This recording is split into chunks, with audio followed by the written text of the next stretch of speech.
Hello everyone, good evening.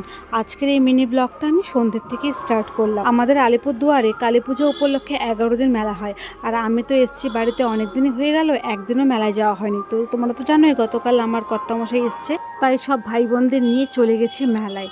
মেলায় গিয়ে প্রথমে প্রতিমা দর্শন করে তারপর কিছু প্রদর্শনী করেছিল ক্লাব থেকে, তাই আমরাও একটু ঘুরে এলাম। আর আমরা একটু সন্ধ্যের দিকেই চলে গেছিলাম, কারণ রাতের দিকে অনেকটাই ভিড় হয়, তখন একটু ঘোরাঘুরি করতে অসুবিধে হয়। আর হ্যাঁ বন্ধুরা, তোমরা কারা কোথা থেকে আমার ভিডিও দেখছো ছোট্ট একটা কমেন্ট করে জানিও, তাহলে আমি আমার ভিডিওর মাধ্যমে তোমাদের ধন্যবাদ জানাতে পারবো। আর এই দিকে করেছে জীবন্ত স্ট্যাচু, তার সঙ্গে তারা মায়ের দর্শন। সত্যি সবটা মিলে কিন্তু অনেক অনেক ভালো লেগেছে। তোমাদের কেমন লাগলো ছোট্ট একটা কমেন্ট করে কিন্তু জানাতেই পারো। ওখানে গিয়ে কিছু সময়ের জন্য যেন মনে হচ্ছিল শৈশবকালে ফিরে গেছি। সেই স্কুল ড্রেস পরে স্কুলে যাওয়া, মাঠে খেলা, রান্নাবাটি খেলা। অ্যাকচুয়ালি এই খেলাটাকে যে কি বলে আমি নিজেও জানি না। এই যে সুপারি গাছের ঢোকায়